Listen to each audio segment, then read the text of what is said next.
Eu vou ficar aqui embaixo mesmo, vou pedir para o Juan subir ao palco. Vamos soltar a vinheta já direto. Já? Soltamos a vinheta então. Soltando.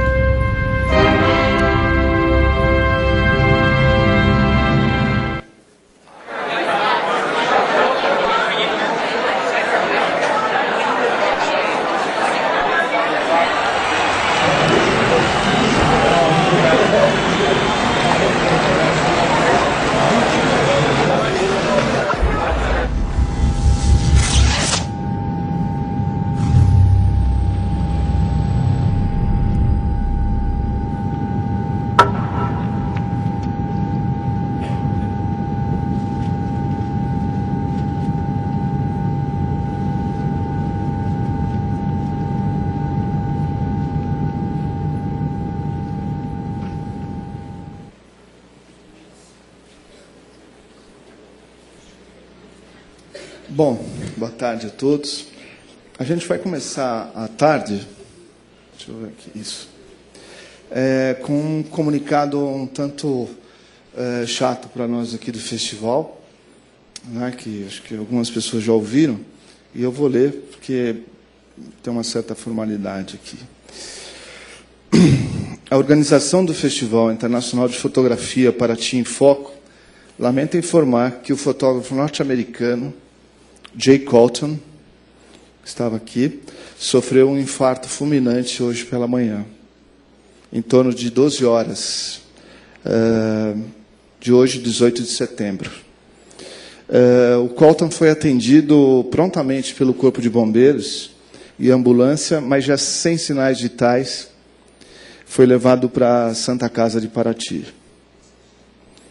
A morte do fotógrafo aconteceu enquanto ele participava da leitura de portfólios, aconselhando e orientando jovens fotógrafos, sempre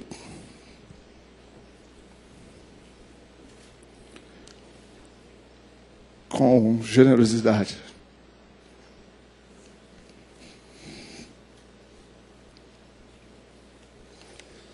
O Colton, ele era muito amigo da gente.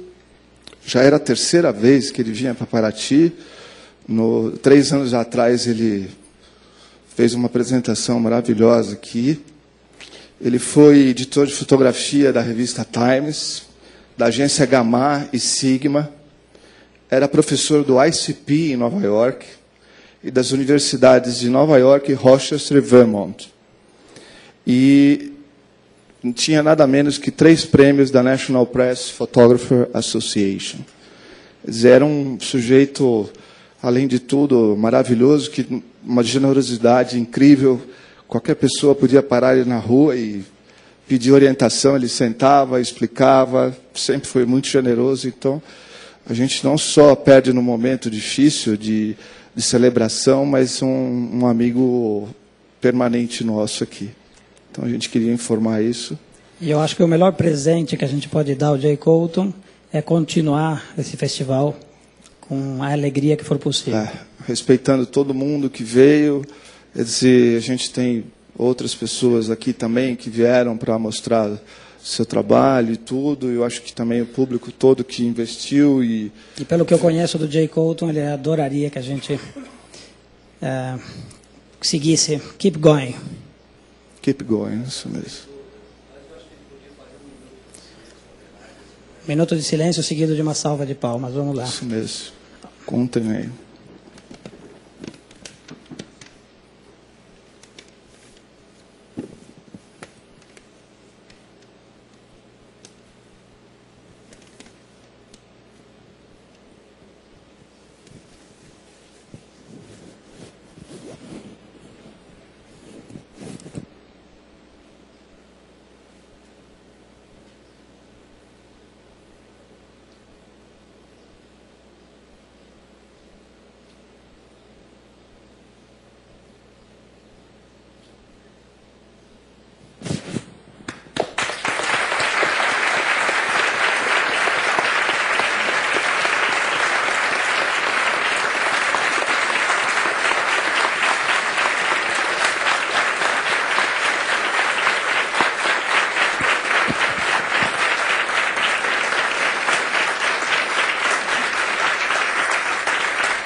obrigado pela compreensão. A gente gostaria de, então, em homenagem ao Jay, prosseguir. Vamos continuar nosso festival. Vamos continuar.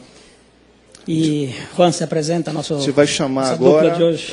Eu tinha todo um discurso antes, mas eu vou. Acho que o nosso entrevistado de hoje dispensa grandes apresentações.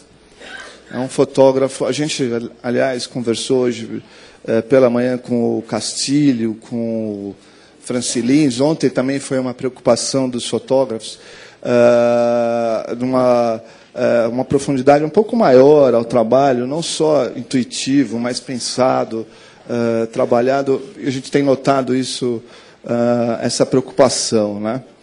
E o nosso convidado de hoje, Bob Wolfson, é um fotógrafo que a gente já célebre, né? Já perdeu a conta de quantas capas ele já fez para a revista Playboy, de os retratos das celebridades que ele já fez também. É editor de uma revista gráfica fantástica. Quer dizer, ao longo dessa carreira só acumulou prêmios e tudo mais, né, e sucesso. E, de uns anos para cá, o Bob vem se dedicando a coisas mais autorais, pensando mais a fotografia, trabalhos que foram revelados em Antifachada, o livro e exposição Cinépolis, O Caminho do Mar, quer dizer que traduzem certas preocupações do fotógrafo, não do fotógrafo só Bob Wolfson, mas da pessoa Bob Wolfson também. Então, esse último trabalho, Apreensões, que é uma exposição e livro também, que foi recém-lançado, vai ser o tema da conversa do Bob, né? Ele vai explicar melhor aqui, projetando também o que significam as apreensões. E ele vai sentar com outro luminar da fotografia aqui, pensador, filósofo, professor e diretor da Faculdade de Comunicação da Fundação Armando Álvares Penteado, autor de vários livros, professor Rubens Fernandes Júnior. Então, convidava o Bob. Por favor, Bob, obrigado pela presença. Sei que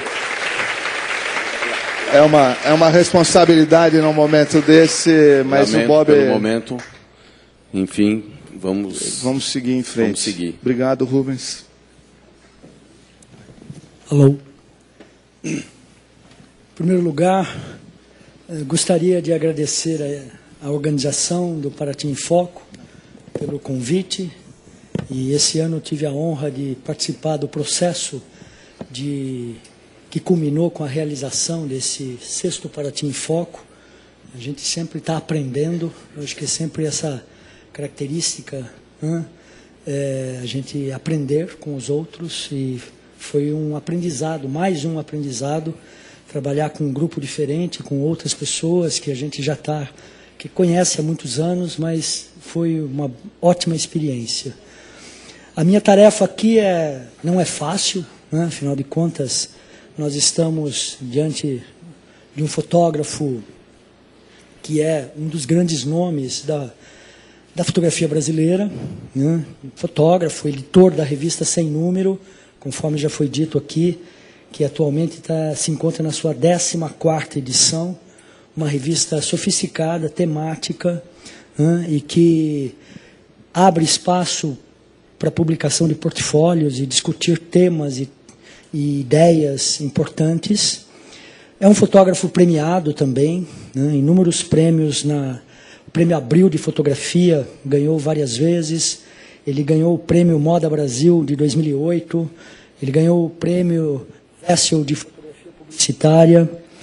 Está presente em várias coleções importantes: Museu de Arte Moderna de São Paulo, Museu de Arte Moderna da Bahia, coleção Pirelli MASP, coleção Itaú Cultural, coleção do Museu de Arte Brasileira, entre outras coleções privadas e públicas.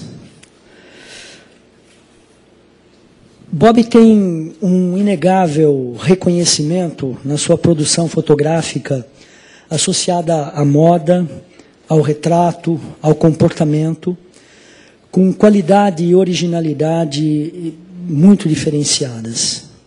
Mas desde a sua primeira exposição, Minhas Amigas do Peito, lá nos idos de 1989, na Galeria Fotótica, ele tem demonstrado uma disposição incomum, né, nessa sua diversificada esfera de atuação.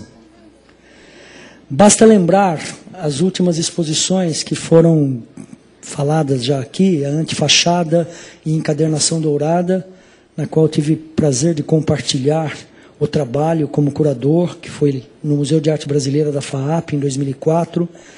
Depois, O Caminho do Mar, na Galeria Milan, que representa o Bob, em São Paulo, em 2007.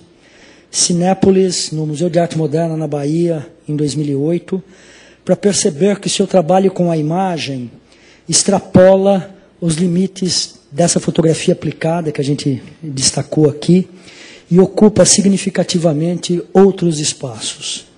Agora, com Apreensões, em exibição no Centro Maria Antônia até outubro, né?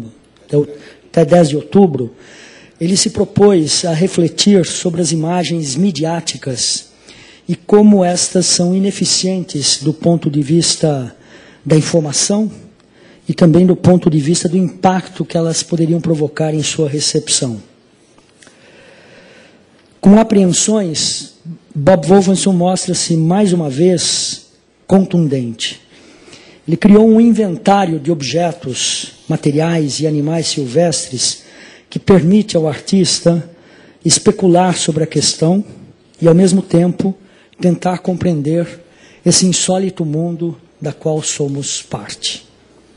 A palavra apreender se insinua como um signo potencialmente mais amplo e claro e tem conexão com o universo da fotografia, que apreende o mundo. Não, depois deixa eu fazer, estou terminando aqui a apresentação.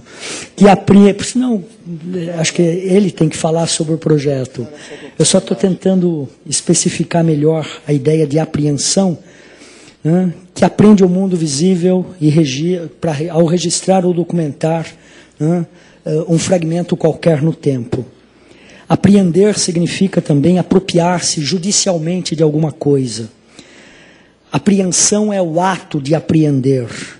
Para a filosofia, é o conhecimento imediato, por meio da percepção, do julgamento, da memória ou da imaginação, de um objeto relativamente simples e que resulta na pura presença desse objeto à nossa consciência.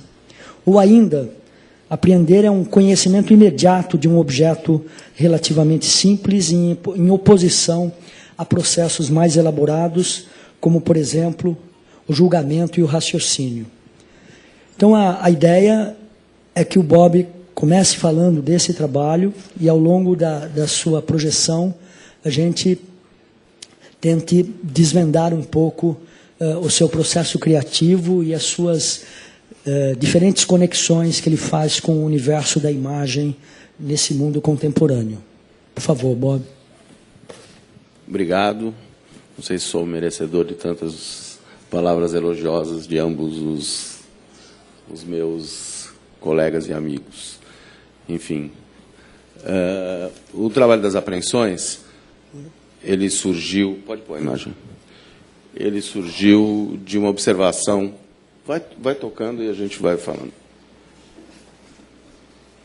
Esse é o meu statement a respeito do que vem a ser as apreensões. Falar e ler ao mesmo tempo é complicado, né? Então é melhor que vocês leiam do que eu... Está tudo aí. Vamos só falar.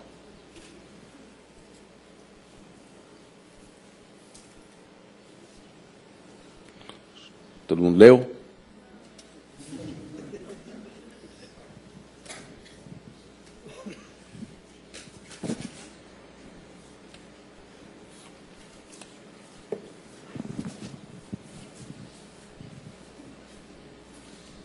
Avisa aí. Foi? Ok. Vamos embora. A projeção está um pouquinho escura. O Daniel, meu amigo ali, garantiu que é assim para todo mundo, não é perseguição, não. Eu acho que, enfim, vocês têm que abstrair um pouco para entender. Isso tem muito mais qualidade, mais definição, enfim. Os pressupostos desse trabalho é exatamente as questões técnicas. Vai andando com ele, Pedro.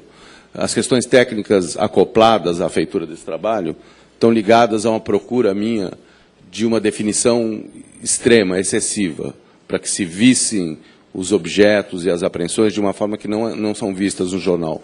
Nesse sentido, é um trabalho até antijornalístico, porque eu não quis, em momento algum, dar a notícia.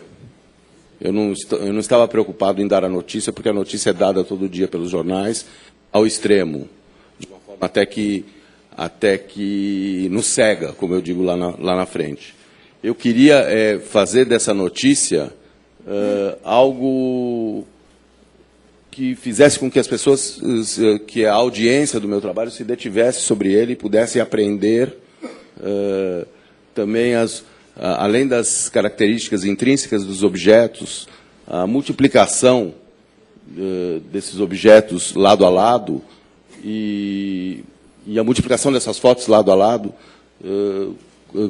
também conseguirem um novo significado que não seja exatamente só esse do fato político em si. Atrás de cada objeto desse tem 1000 histórias, 1000 significados, 1000 situações. E que as pessoas pudessem se deter sobre isso de uma forma a olhar isso com cuidado e acuidade. Então, essa foi o meu pressuposto técnico, fazer dessas ampliações grandes, com muita informação, com muito preciosismo técnico de definição. Isso é um pouco a cara do Brasil, né, amor? Isso é a cara de um certo Brasil, né? Não é do Brasil inteiro, mas eu acho que é uma tragédia brasileira também, uma tragédia mexicana, americana, é uma tragédia... Eu não trabalhei no sentido de um denuncismo puro e simples. Quer dizer, na verdade, eu trabalhei num vácuo que existe nas questões da apreensão. Se, por um lado, você tem um Estado que apreende, portanto, é um Estado eficaz, por outro lado, você tem esse mesmo Estado falido, porque é um Estado onde acontecem essas coisas para serem apreendidas. Eu fui neutro, não tomei partido disso. Eu entrei no meio desse vácuo para fazer o meu trabalho.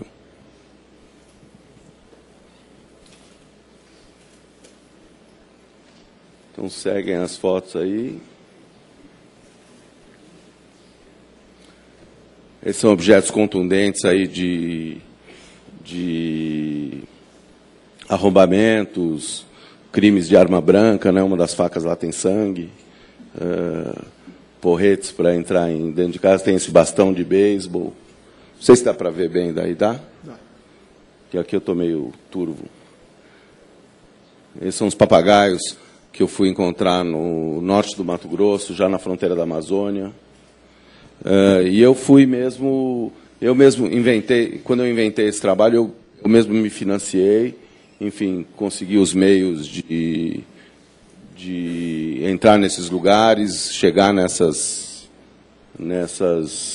depósitos, né? Eu não trabalhei com o momento da apreensão propriamente dito, né? Primeiro, porque isso seria inviável. Segundo, porque não era exatamente essa a minha ideia. A minha ideia era, a partir dos materiais apreendidos, construir essas assemblagens assim. A ideia surgiu quando eu vi uma não sei se saiu nos jornais, alô? Alô? Alô? Ah.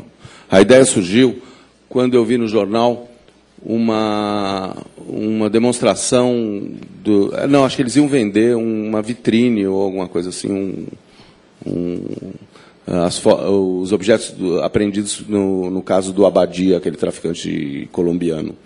E quando eu vi essa foto, era uma instalação de arte contemporânea. Eu vi todos os sinais, todos os signos ali naquele mostruário do Abadia. E daí surgiu a ideia. Eu falei, puxa, isso já é um trabalho pronto, já pronto para ser feito. Está falhando o microfone, né? Alô? Essa é uma foto de pesca no Mato Grosso também, materiais de pesca, onça, pele de onça, os barris onde ficam as iscas são proibidos. Já passou a foto das madeiras? Não. Volto. Essa foto é madeiras, né? Errado, então. Alô? Alô? Ah, eu tô pegando aqui, sabia que era eu. Esse depósito de madeira, ele é um depósito de madeira normal, banal, né? Qualquer lugar que você vá tem um depósito de madeira desse. Porém, o que acontece no caso das madeireiras, dos madeireiros? Eles certificam a madeira para colher, né? Então, vai lá, abate a madeira, certifica, toda certificada dentro dos padrões, parâmetros ecológicos e dentro da lei. E no caminhão eles colocam um monte de madeira que não está certificada. Quando eles são apreendidos, apreende tudo. Então, aprende a madeira boa, que é 80% do que ele está trazendo no caminhão, e 20% de madeira ruim que estava escondida lá no caminhão. Então, é um desperdício, um paradoxo, né? Você tem aí sei lá, milhares de metros cúbicos de madeira que dava para construir uma cidade sem poder, porque são tantas interposições judiciais quando a madeira vai para o depósito, que você acaba perdendo. Provavelmente vai ser toda perdida essa madeira. Eles ainda estão num depósito coberto. Do lado de fora desse depósito tem um mundo, uma cidade inteira de madeira apodrecendo. E é mais ou menos isso que acontece, em geral, com todas as apreensões. Quer dizer, tem um lado que é impossível, mesmo que haja alguma lei para uma doação, as interposições judiciais são de tal ordem que o negócio fica parado e acaba se perdendo mesmo. Você podia comentar um pouco sobre as diferentes andanças que você teve que fazer para fazer esse trabalho? Na verdade, eu já tinha meio desistido desse trabalho. Quando me ocorreu a ideia, vai andando com as... Quando me ocorreu a ideia, eu já estava aos 45 do segundo tempo. Eu fiquei 2 anos tentando, através da polícia, através do judiciário, através de um amigo, através desse, daquele, já tinha meio desistido. E, num determinado momento, eu comentei com o meu professor de ginástica, que dava aula para um desembargador. E eu comentei, estou querendo fazer o trabalho, nem pedi para ele falar com o cara, nem sabia que ele tinha isso. Aí ele comentou com esse desembargador, o desembargador falou, vou ajudá-lo, isso aí é legal de fazer, não sei o quê. E aí me colocou em contato com o juiz corregedor, que me deu livre acesso a essas dependências do primeiro depósito em São Paulo. A primeira foto que eu fiz foi aquela do carrinho com as armas. Eu cheguei no depósito, ele estava daquele jeito, e falei, nossa, isso aqui é um ready-made, é um objeto pronto, já é uma foto, sem existir a foto, já tem um impacto incrível. E eu vou voltar para ela. Essa aí. E a partir daí, quando eu vi isso, o trabalho todo se consubstanciou na minha cabeça, ele se configurou e eu pude ir atrás dele.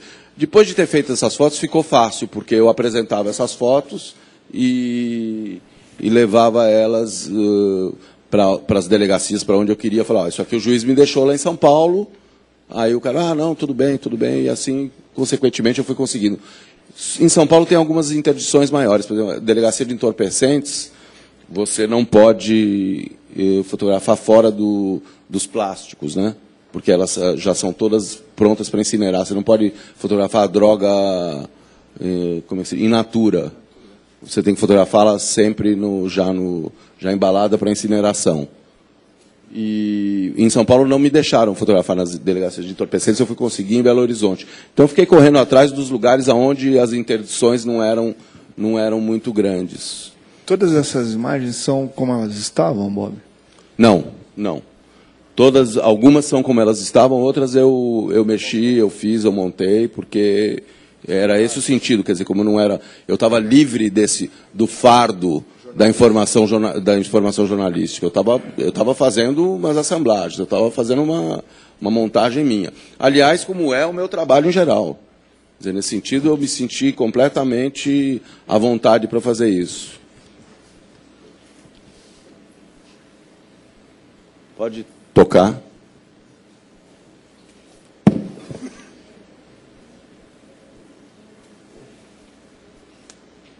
Essas são umas gaiolas de apreensões de animais silvestres, e essa frase aqui, silêncio, a desobediência implicará no fim da brincadeira, é uma placa apreendida numa rinha de galo de briga, que também é proibido, né? Aí isso aqui é no depósito de armas, isso tudo é arma apreendida. A gente olhando... o sistema que eu fotografei, eu não sei se todo mundo aqui é fotógrafo, é uma coisa bem complexa, que, como eu queria muita definição e queria fazer isso com câmera digital, porque os meus últimos trabalhos tinham sido todos feitos em 8x10, em câmera 8x10, os trabalhos pessoais, né? Pessoais, eu acho um termo forte, porque todos os meus trabalhos são pessoais, tirando os de publicidade. Mas esse trabalho eu tinha feito em 8x10 e não tem mais, estava em descontinuidade, não conseguia mais comprar filme, não conseguia mais revelar. E aí eu falei, bom, vou fazer em digital. Como eu queria as ampliações muito grandes e com muita qualidade, o digital, mesmo eu tendo uma digital de 40 megas, que é uma digital de grande definição, para os tamanhos que eu havia projetado mostrar o trabalho, não eram suficientes os 40 megas da câmera. Então nós aprendemos, eu e meus assistentes, aprendemos o sistema de varredura digital, que é fracionar a foto em vários shots. Depois o Photomerge, o Photoshop emenda essas fotos todas. E olha eu aí na polícia. E esse é um delegado... Bom, deixa eu terminar. O Photomerge emenda essas fotos todas e você consegue fazer arquivos de 400 megas, 1 giga, 600 megas, cada arquivo, e você não controla os formatos, porque é meio aleatório o formato que aparece, entendeu? Depende do tamanho da cena. E isso também deu, de uma certa forma, passou a ser constitutivo do trabalho também. Quer dizer, ele acabou sendo, no trabalho ele funcionou muito bem, os formatos diferentes. Depois eu vou mostrar a montagem da exposição. Essa foi no momento da foto da droga. Esse delegado, uma curiosidade, o Dr. Marcelo Couto, lá de Belo Horizonte, ele é um aficionado por fotografia, um homem cultíssimo, erudito, impressionantemente estuda filosofia também. E ele, na verdade, assim, por me conhecer, por saber quem eu era, enfim, foi quem me franqueou aí as dependências das delegacias de Belo Horizonte. Uma sugestão para o Paraty em Foco é trazê-lo aqui para falar, porque ele realmente... Não, ele é realmente muito... É uma pessoa muito especial. Eu tinha muito preconceito com polícia, e ainda sobra, obviamente, também algum preconceito, ou, digamos assim, pós-conceito. Mas esse sujeito e o outro parceiro dele, esse pessoal de Belo Horizonte, me pareceram pessoas acima de uma integridade extraordinária. Tirando o fato de terem me posto numa viatura, o resto foi... E você teve alguma restrição em relação ao uso das imagens? Não, de forma alguma, porque eu tinha a anuência do juiz corregedor de São Paulo, então...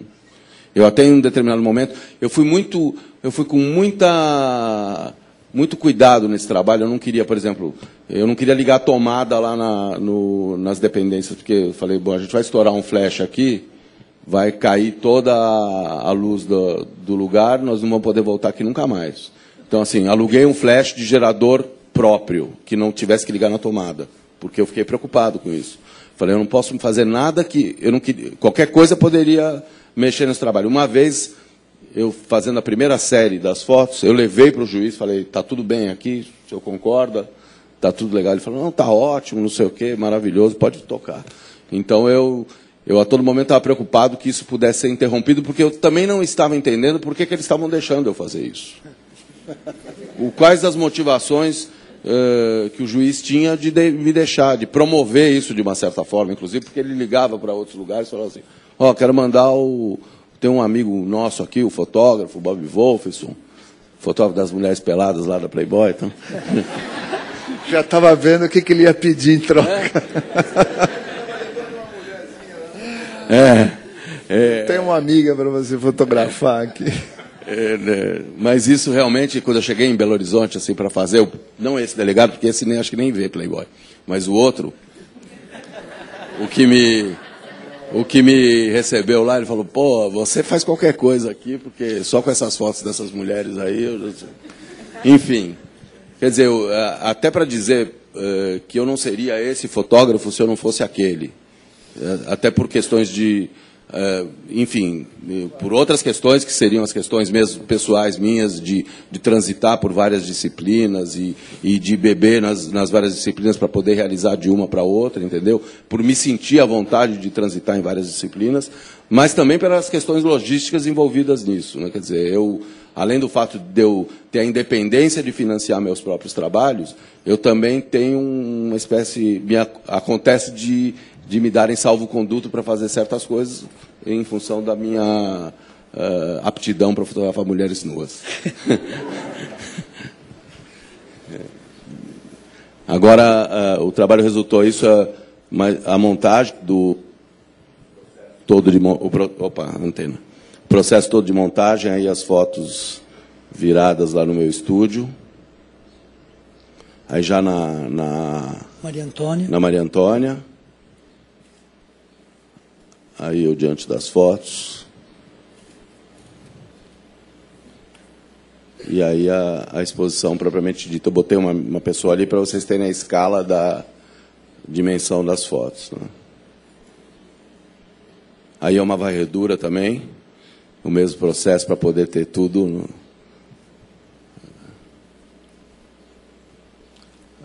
Bom, quer falar mais alguma coisa antes da gente passar? Bom, aí vamos passar para a exposição Cinépolis, que eu fiz o ano passado no Museu de Arte Moderna da Bahia, que é uma exposição mais dentro dos parâmetros da fotografia. É um trabalho que eu fiz de câmera pequena, Leica. O Pierre Devan foi quem fez a curadoria, e ele, no texto dele, ele chama, dizendo que era um road movie, e eu digo que é uma road photography. E são fotos mais... É quase como um caderno de notas, né? São fotos de anotações de momentos. Mas alguém me disse, eu mesmo não percebo muito as características do trabalho, eu acho que nenhum artista mesmo tem que discorrer muito sobre isso. Mas alguém me disse... Pode ir tocando, Pedro. Podia ir falando quais são as cidades, Bob? Porque aquela que passou é Xangai. Xangai, Dubai, São Paulo, Belo Horizonte, Mogi Bertioga, Istambul, São Paulo, isso é Gonçalves, Minas, Camburi, minha filha, minha mulher, não, estou brincando. Minha família toda, né? A família toda. Não, essa é e Santos. Tem tio lá no fundo, né? Tio lá no fundo. Meu tio lá. Santos. Isso é Itapeva, no interior de São Paulo. São Paulo também. Camburi de novo. São Paulo. Porto Alegre. A melhor vista de Porto Alegre. Esse é Londres. São Paulo.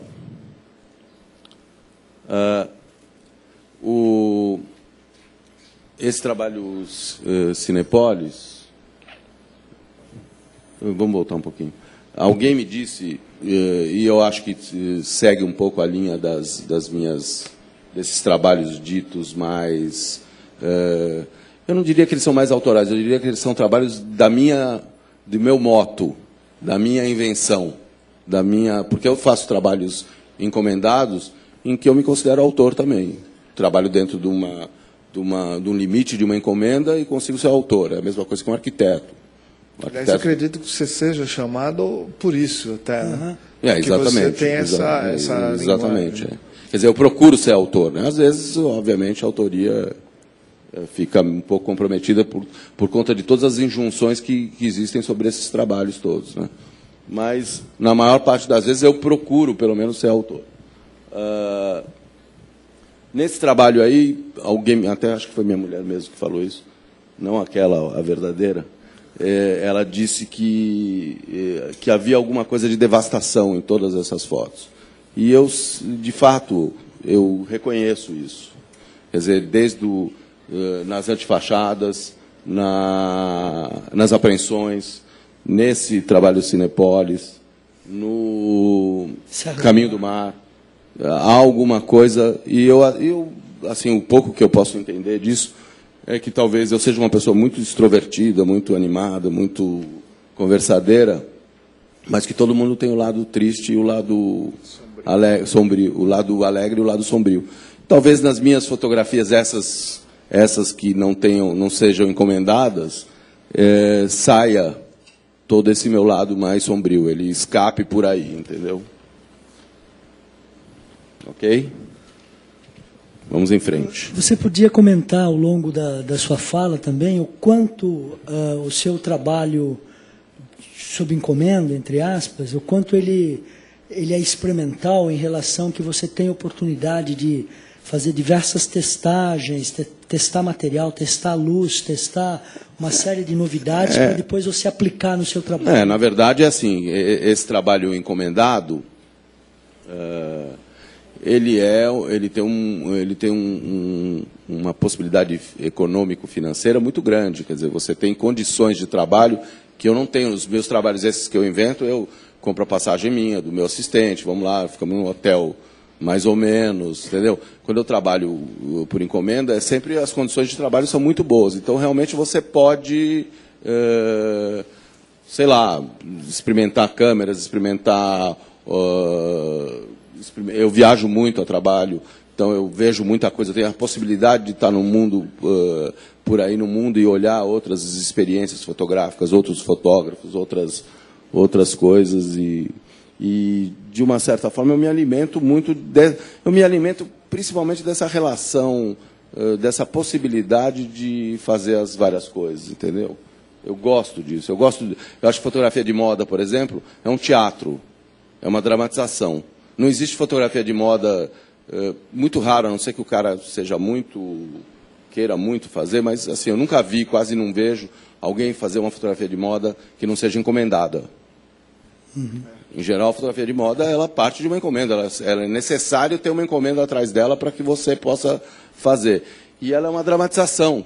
Você pega lá, você monta histórias de 10 páginas, fragmentadas as histórias, porque fotografia, quando conta a história, é fragmento, não é linear, não tem uma narrativa que você possa ter começo, meio e fim. Que cada fotografia é uma síntese de alguma coisa, né?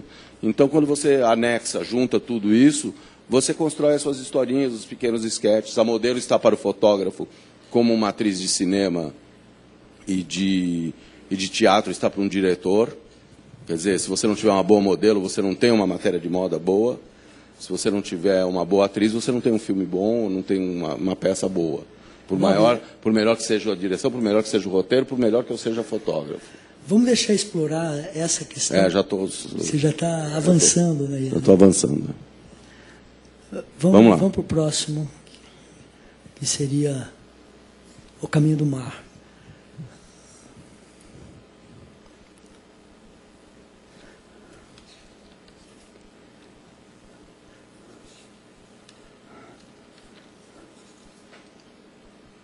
Aqui também a gente vê essa junção entre uma imagem assustadoramente bela, do ponto de vista de imagem, mas assustador do ponto de vista da nossa vivência. Você podia, depois, ao longo das imagens, comentar um pouco? Agora, Daniel, dá uma força aí para mim.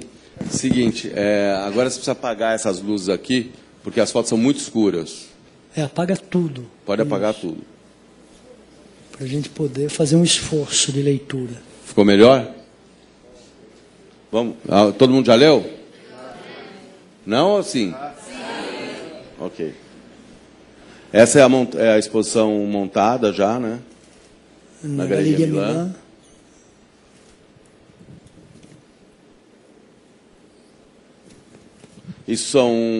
Essa exposição, do ponto de vista da montagem dela, foi uma loucura, porque são placas de policarbonato de 2 por 3 metros, 2 de altura por 3 de comprimento, impressas diretamente no plástico, no policarbonato, no acrílico. Não é que é um sanduíche, não é nada disso. Ela foi direto para... Isso só era feito no Rio de Janeiro, numa máquina que tinha no Rio de Janeiro. Então, a gente comprava o acrílico em São Paulo, mandava para o Rio, eles imprimiam, voltava de caminhão, e só podia abrir na galeria, porque senão riscava. E aí, se abria, tinha problema, tinha que voltar de novo. Ou fazer comprar outro acrílico, porque aquele acrílico ficava danificado. Vamos em frente?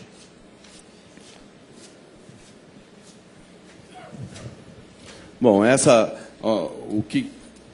o texto eu digo um pouco o que me impulsionou no sentido de fazer essas fotos também. Também quis fazê-las numa câmera 8x10, para que elas tivessem muita qualidade, muita definição, para que se visse todas essas nuances, todas dessa paisagem feérica, né? E o que me levou a essas fotos foi uma passagem, uma vez, num dia muito escuro, muito lúgubre,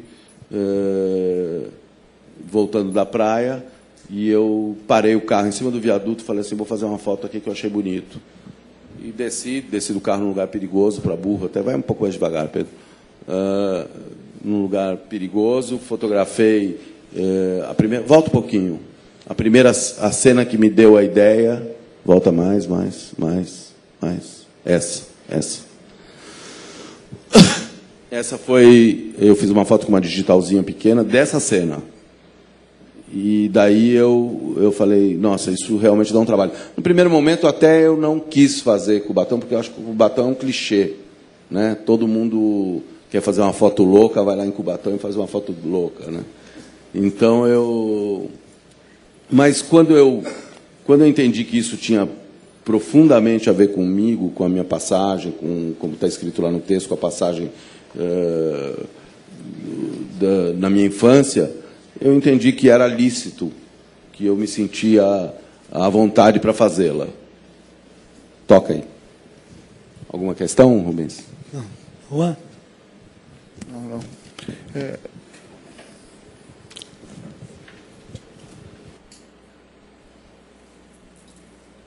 Pode ir.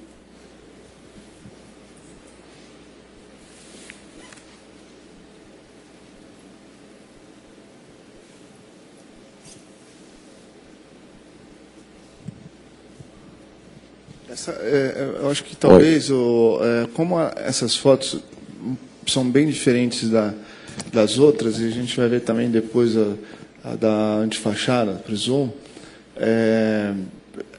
conta um pouquinho da logística para fazer, porque eu imagino o trabalho que deve ter dado para fazer isso em 8x10, né?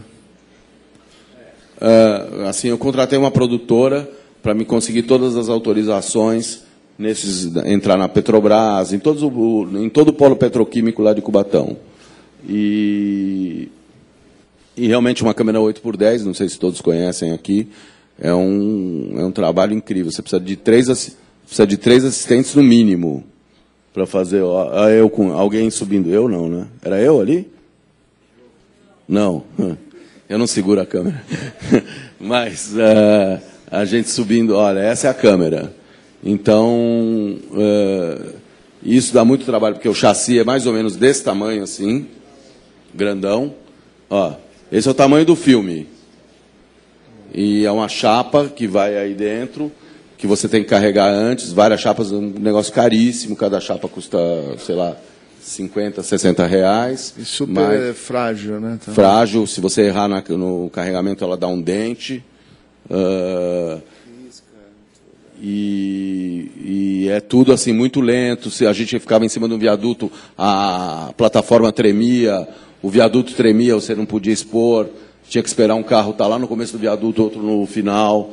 Aqui você tem que proteger toda a câmera do sol também, porque se entra um sol no chassi... Realmente, quer dizer, para quem está de fora é muito mais complicado. A gente que tem a técnica vai fazendo isso com uma certa tranquilidade, né? Mas é uma logística complexa. É uma logística complexa e precisa ter muita gente acoplada junto para poder fazer. Aí a montagem da exposição. Também fazendo. Isso foi na Galeria Milan, né? Isso foi na Galeria Milan. Aí a exposição a qual o Rubens foi o curador. Que é interessante. O Bob me chamou um dia e falou: olha, estou fazendo umas imagens, você não quer ver, tal? Daí eu fui visitá-lo. E como nós estávamos nos aproximando dos 450 anos da cidade de São Paulo, a gente resolveu, então, mostrá-la celebrando esses 150 anos. E o partido do Bob era uma cidade que não tivesse céu e não tivesse chão. Então, essa foi a ideia que moveu o trabalho. Também um trabalho muito ligado... Trabalho também muito ligado à minha infância. Eu vivi num bairro contíguo ao centro, cuja paisagem, metaforicamente, seria essa também. Quer dizer, os prédios eram dessa ordem, nesse nível de decadência, e muito próximos da minha vista. Eu acho que também, Bob, se você puder falar um pouco dessa cenografia, porque para quem não viu a exposição, dá a impressão de que são transparências e duratrans iluminados, né? Então, eu acho que uma das características, que quando você pensa o trabalho, até uma pergunta também, se me permite, você já começa a trabalhar pensando na cenografia expositiva, porque não. ela é parte do trabalho, né? No seu caso aí especificamente. Eu acho que o trabalho ele me traz muitas coisas também. Quer dizer, eu primeiro tenho um impulso de fazer o trabalho. Eu nem articulo o texto, o pensamento, nada disso. Eu tenho um impulso de fazer, vou fazer. Quando eu termino, eu estou numa fase mais já final do trabalho, eu sento para escrever alguma coisa a respeito do que aquele trabalho representa, não sei o quê. Aí eu encontro nexos que eu não tinha... o primeiro impulso foi um impulso afetivo, técnico, de uma certa obstinação, enfim, impulsos que não são da ordem do racional. Quando eu vou pensar, eu penso o trabalho, penso algumas coisas. E, em geral, eu tenho um grande amigo que é um arquiteto, que em todas as coisas que eu faço com ele. O André Weiner. O André Weiner. E ele que pensou essa avenidona aí, esse painel. É uma exposição mega. E a iluminação do Uri, não foi também? É uma situação, é uma estrutura autoportante, né, quer dizer, ela está colada nas colunas do edifício, então ela ficava flutuando mesmo no espaço, né? E a luz é toda recortada. E dentro tem uma piada, vou contar uma piada boa do judeu, que eu posso contar porque eu sou. Mas o judeu foi fazer um anúncio fúnebre da mulher. E quando ele fez o anúncio fúnebre, ligou para o jornal, falou assim, a Sara morreu, o enterro sai daqui a 2 horas no cemitério israelita. Aí o cara falou, bom, sobrou um trecho no anúncio ainda, o senhor pode falar o que o senhor quiser. O senhor já está pago mesmo. Ele falou, então vendo Monza 93. Nesse caso foi exatamente isso. A gente tinha feito a estrutura toda para fazer a exposição das antifachadas aqui, fechado. Isso aqui era fechado, não existia. Então era toda a antifachada, o negócio todo. E eu tinha o Encadernação Dourada, que era um trabalho pessoal, afetivo, da minha família, dos meus amigos, do meu entorno profissional. Um trabalho muito ligado a uma certa estetização da minha vida. Pronto, encadernado, prontinho, e o André, quando me mostrou o projeto, eu falei, e esse buraco no meio? Ele falou assim, bom, isso vai ficar morto. Eu falei, não, que é isso, vamos aproveitar esse espaço e vender o Monza. Não, mas paralelamente também existia uma preocupação da minha parte né, da expectativa da instituição, lembra-se? Ah, exato. Porque a gente estava mostrando um Bob Wolfenson que, exatamente ao contrário do que a FAAP estava desejando, pudesse desejar, apesar de toda a confiança em mim, mas eu também até propus, né, vamos fazer no mezanino uma outra série e tal, e daí a gente assumiu essa encadernação dourada, e depois ficou esse dentro e fora, público e privado, daí a gente foi conceituando o trabalho. Exatamente, aconteceu, respondendo a tua pergunta mesmo, então aconteceu que o trabalho, quer dizer, eu me lembro de ter levado para o Rubens, eu não sei se, acho que eu levei antes. Você levou antes. Levei antes e a gente ia fazer no mezanino, e quando a gente viu esse negócio dentro, falou, bom, em vez de fazer no mezanino, vamos fazer dentro. Na própria exposição. Então, quer dizer, esse processo expositivo, ele é, de alguma forma, ele é pensado muito incipientemente. E ele só se consubstancia mesmo, só se configura quando ao longo do trabalho mesmo e quando a gente consegue. Nesse caso, a FAAP também financiou esse trabalho. Sem dúvida, acaba sendo uma coisa sofisticadíssima no final, né? Porque esse tipo de iluminação é um spot super especial. Exatamente. Que você tem. Só dá para ter. Depois eu quis copiar essa iluminação em vários outros trabalhos meus, não consegui, porque você precisa de um pé direito do tamanho que tem lá na FAAP, 9 metros de altura, entendeu? Então, para a luz ficar bem recortada. Muita gente pensou que isso era backlight e não era.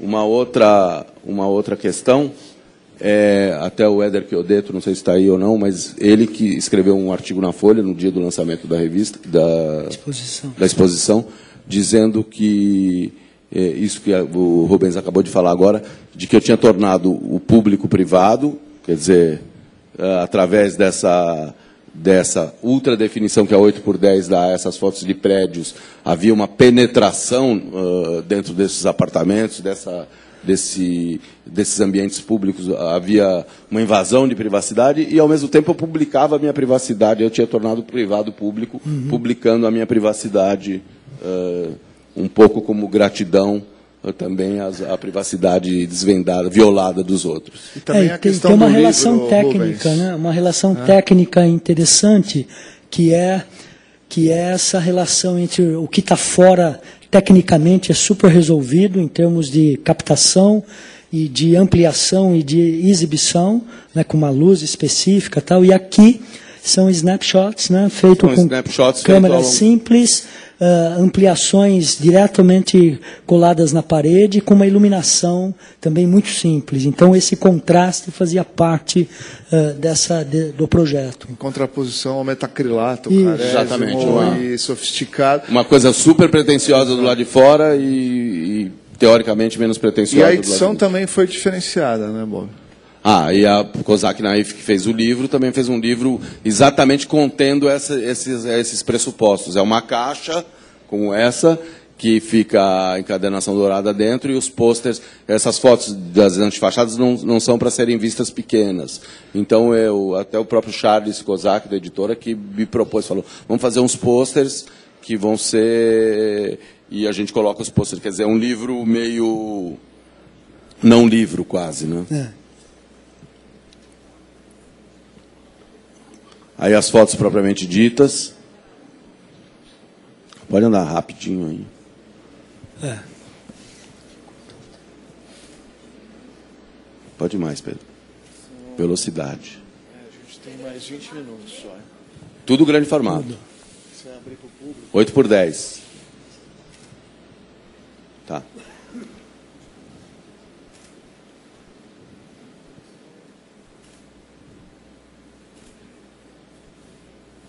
Aí a gente vê mais uma vez o teu lado sombrio, Bob, é isso? Acho que sim, né? Acho que sim. Aí é a 8x10 em cima do minhocão.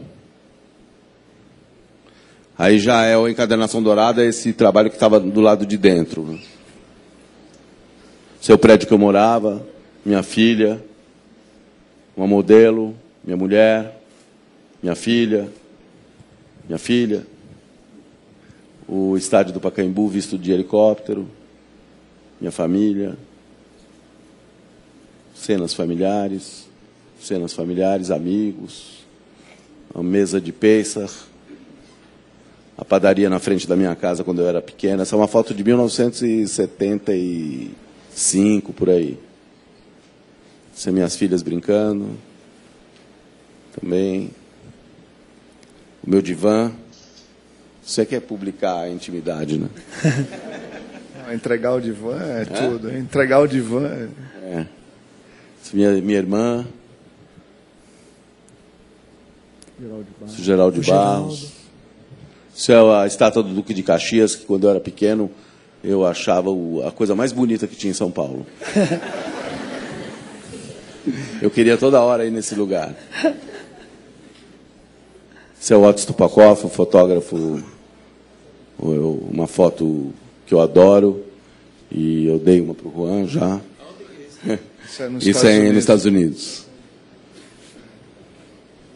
São os amigos meus, a Solange Farcas e o marido, minha mulher e minhas filhas. Isso também passa...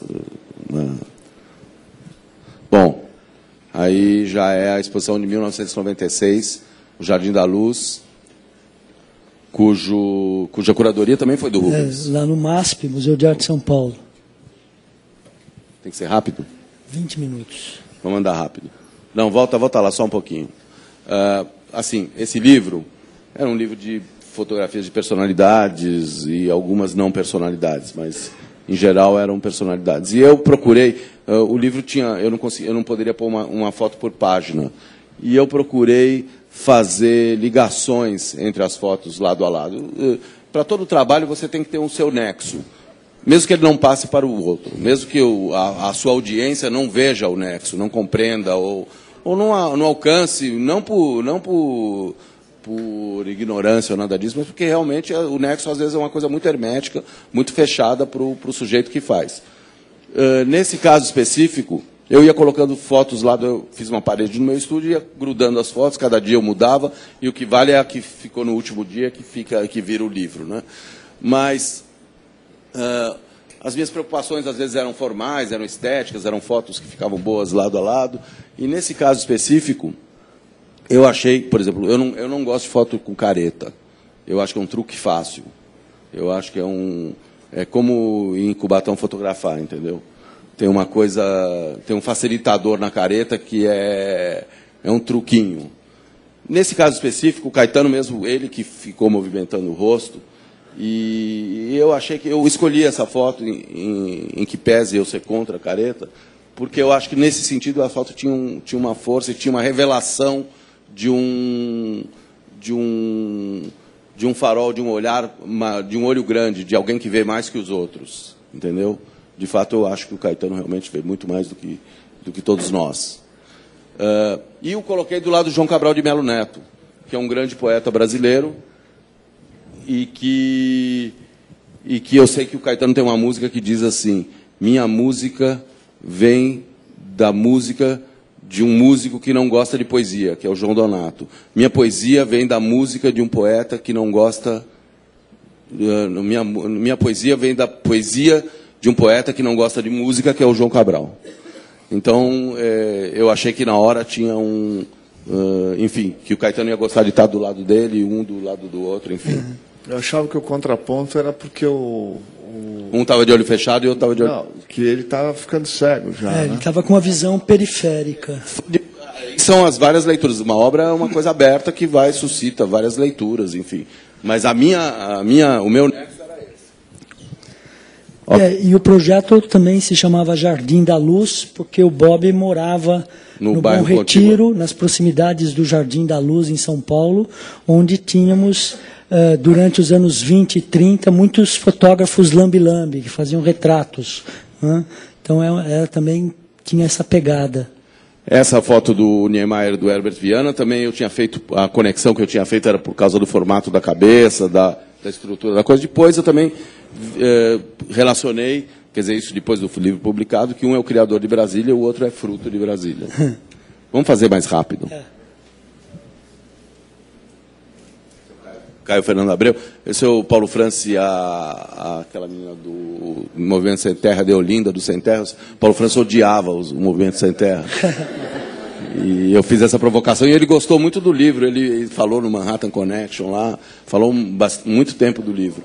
E enfim, não entendeu a provocação como algo agressivo.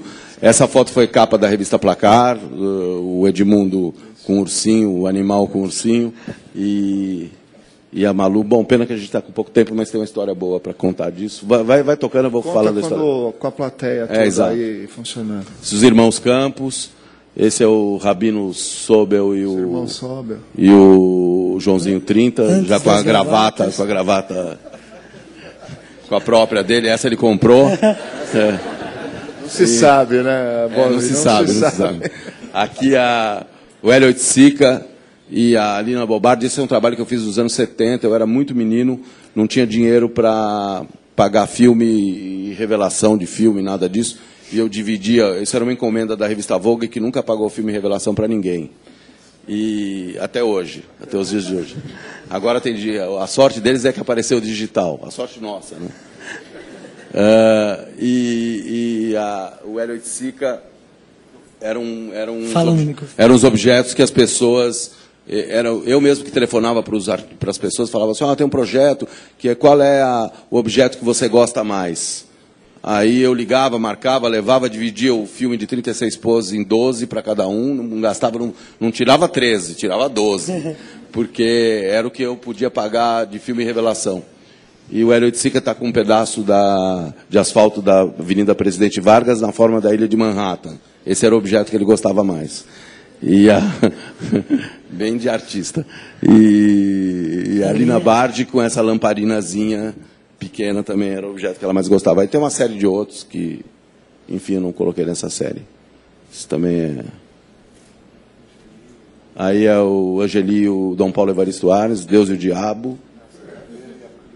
Essa não estava no meu escopo.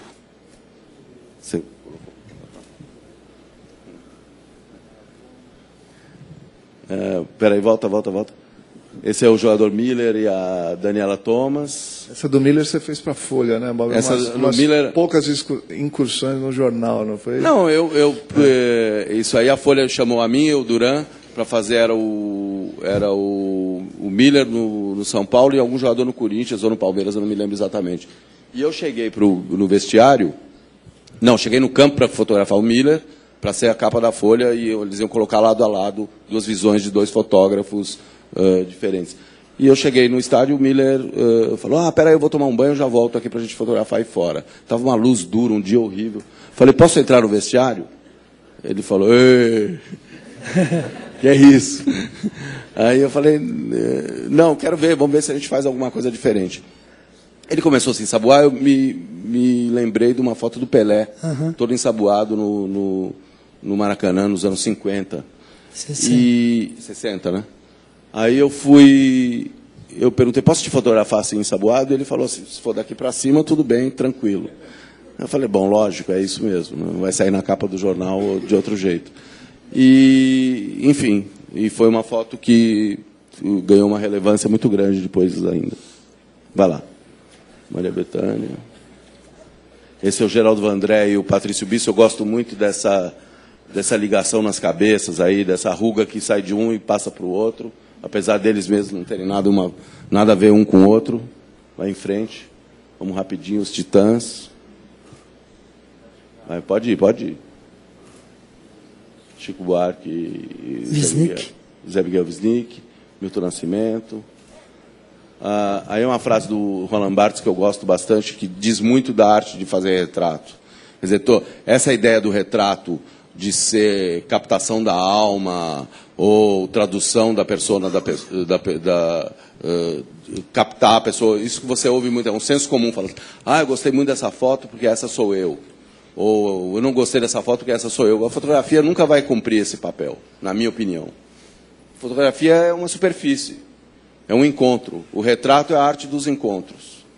E obedece à natureza dos encontros. Quer dizer, você não sabe exatamente... Eu tenho uma constante, que é a luz e as minhas questões técnicas, a minha personalidade. Depois tem o outro que vai se projetar, vai querer sair de um jeito, vai haver um encontro aí que a gente nunca sabe exatamente o que vai acontecer.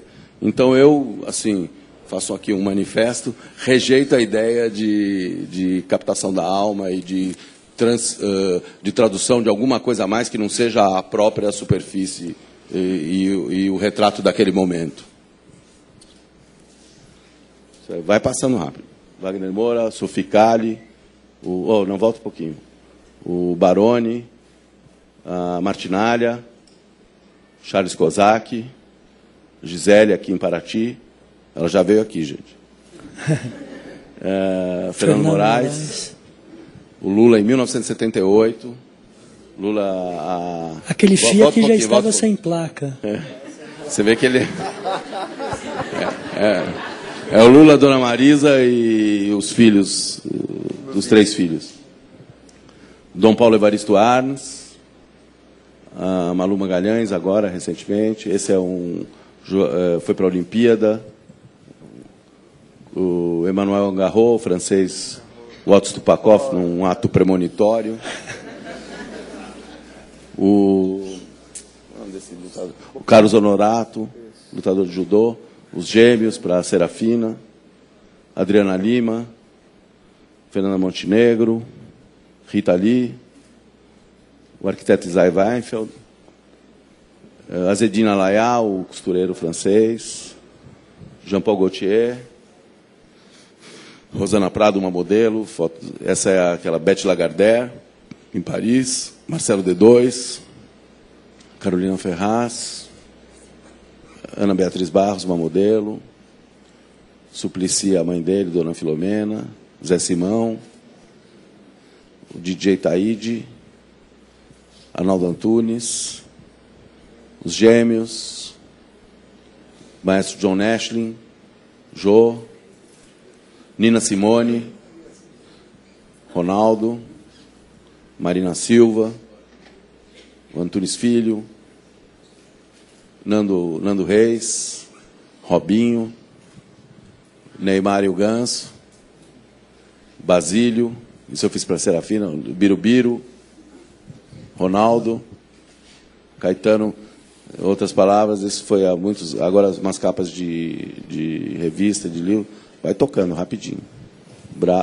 Caíme, a Gisele, também aqui em Paraty, Isabelle Fontana,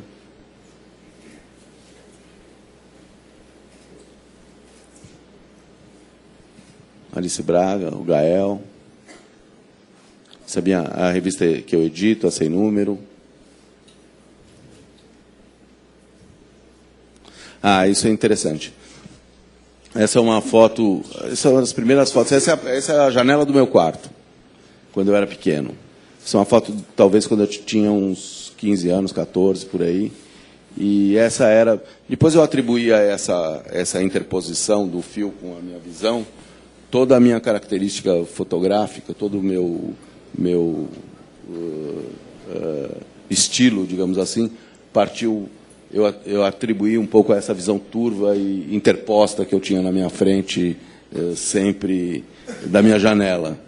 E tudo eu via essa visão através dos fios, por um lado, mostrava assim, uma eletricidade na minha forma de ser, por outro também compunha uma questão mais voyeurística, né? De que eu sempre tinha alguma coisa na frente do que eu queria de fato ver, do que eu queria de fato fotografar. Talvez a fotografia tenha sido a minha via de transposição desse fio. Eu atravessei esse fio aí e consegui ver o mundo. Acho que a gente vai ter. Ok. Não vamos ficar sem ver as fotografias de moda. Nós temos alguns minutos que a gente gostaria de abrir algumas questões. A gente pode questões. passar rapidinho sem comentários. Tá, então passa. Então vamos.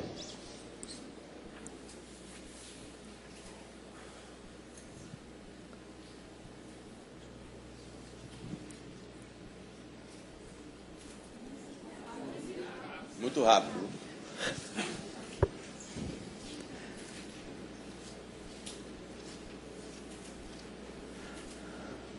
Essa é a montagem para essa série da Wish, não é?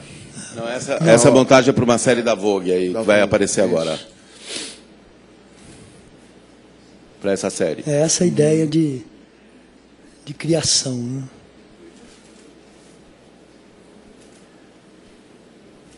Do Mágico, essa série.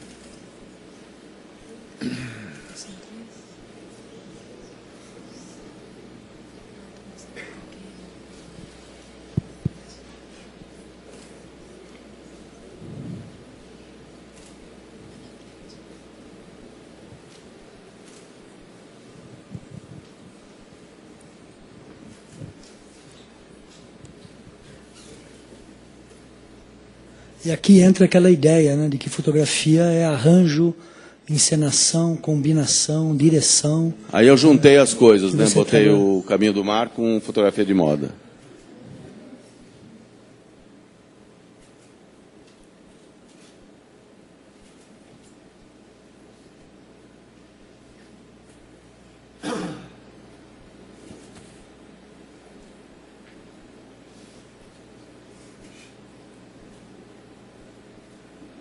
Esse é o muro de Berlim.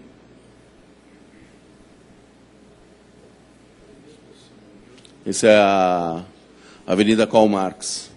É uma cinte. Vou fazer uma fotografia de moda na...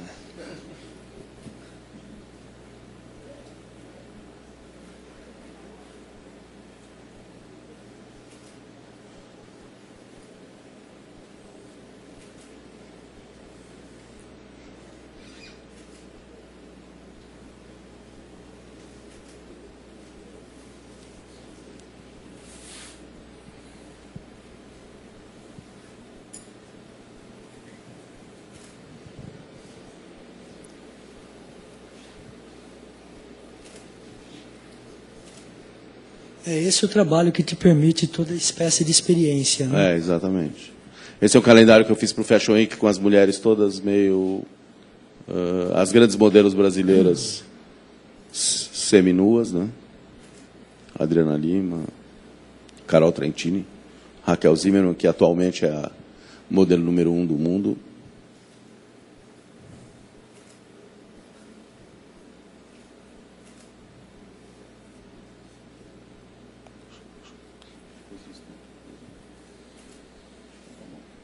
Acho que tá bom. Ok.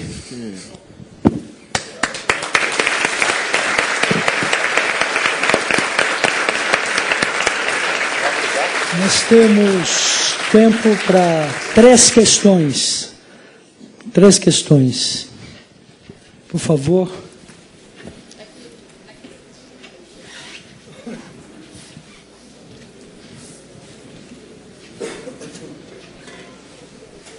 Olá.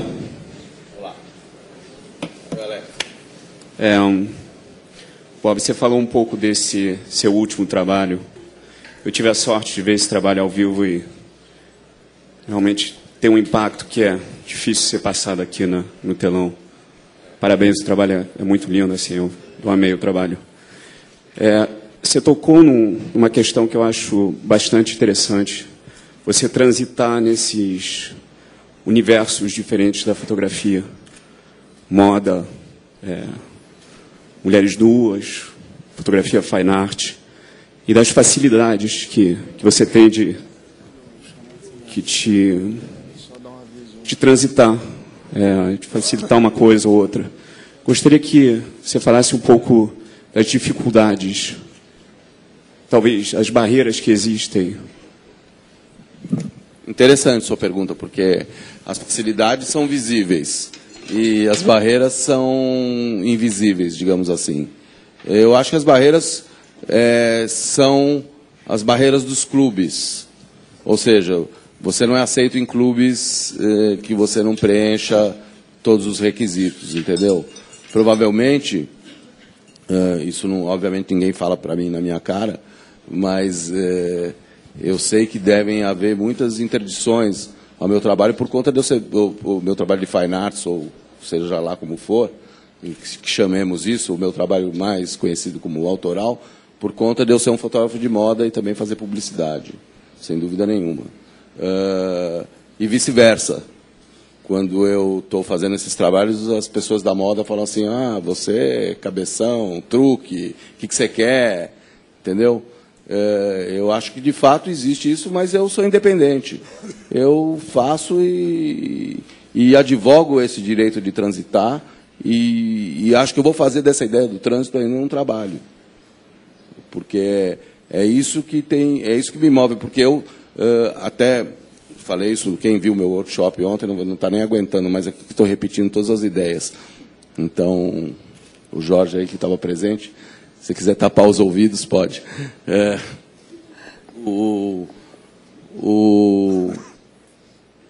O Sebastião Salgado diz uma coisa interessante. Ele estava numa exposição dele e eu vi uma palestra dele dizendo isso, que ele foi nessa exposição e fotografou, estava lá vendo a exposição e estava alguém, uma escola levou umas crianças para olhar as fotos dele. E ninguém sabia que ele era ele estava lá ouvindo, e ele ouviu o comentário da professora, e a professora dizendo assim, esse aqui é o fotógrafo do Contraluz. E ele não sabia que ele era o fotógrafo do Contraluz. Ele descobriu ali no momento. Quando ele descobriu isso, ele entendeu que aquilo tinha a ver com a infância dele, que ele morava em Aimorés, no interior de Minas, que a luz era muito dura, que ele saía no fim do dia para fotografar ou para andar, e que aquilo formou o olhar dele, tanto nas extremidades do dia, formou o olhar, e que o trabalho dele fotográfico era a tradução dessa vivência. E eu advogo isso para mim. Eu sou um cara múltiplo, que transito em vários mundos, conheço um monte de gente, me relaciono com todas as esferas, e quero estetizar a minha vida, a minha experiência, traduzir essa minha experiência, essa minha vivência. E foi assim na minha formação lá atrás. Meu pai era um sujeito muito... a minha família tinha essa coisa de receber e dar. A minha casa era muito cheia de gente, muito cheia de grupos diferentes, de gente, de artistas, de gente militante de esquerda, de gente de todos os matizes, jovens, velhos, entendeu? Então, acho que isso eu trago comigo, e faço questão de que essa minha personalidade seja traduzida, independente de ser aceito ou não, independente dos grupos que me aceitam ou não. Eu acho que se eu tiver realmente valor e talento, eu vou ficar, senão não. Francis Bacon diz que arte só é arte, depois de 90 anos você vai saber. Então, daqui a 90 anos a gente conversa de novo. Também a outra que você cita, do Bailey, né, que está até na introdução do trabalho, que não interessa se você faz fotografia de moda, o que interessa é boa. O Bailey ainda diz uma coisa pior, que não há tantas fotografias ruins como as fotografias ruins de moda. Porque são as piores que existem mesmo. Porque tem tanta gente fazendo fotografia de moda que o fluxo de coisa ruim é impressionante mesmo. Está respondido, Alex? Outra questão? Bom, não? Não? Ali. Por favor, o microfone. Isso. Obrigado. Alô? Oi.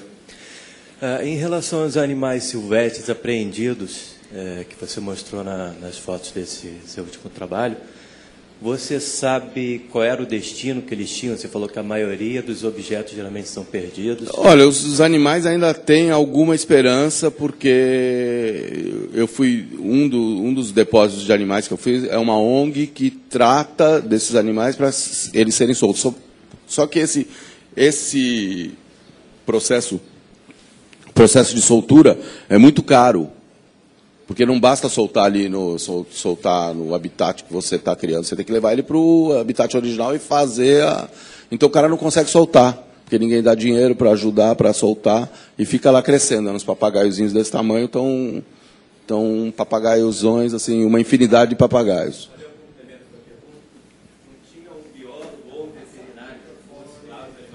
Mostra a foto dentro daquele... Eles ficavam alguns dias dentro do quarto, lá do depósito, não tinha um biólogo, um veterinário que ia cuidar, alguma coisa desse tipo? Não, provavelmente eu não entrei nesses detalhes, mas os próprios, eu fui num depósito do IBAMA e fui num depósito dessa ONG SOS Fauna. Eles próprios têm muita habilidade com isso, sabem exatamente como tratar os animais, enfim, eles são até mais do que os biólogos que poderiam estar lá. Então, eles têm uma característica, uma dedicação, uma abnegação muito grande com isso, entendeu?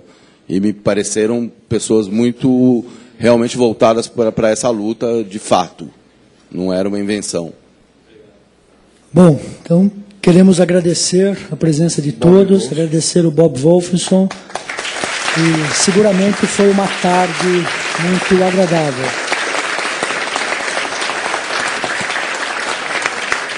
Obrigado a vocês, obrigado Rubens mais uma vez. A gente vai receber agora às 17 horas, por isso que a gente está meio correndo, o pessoal da agência NOR da Holanda, que vai ser fantástico a apresentação deles, não percam.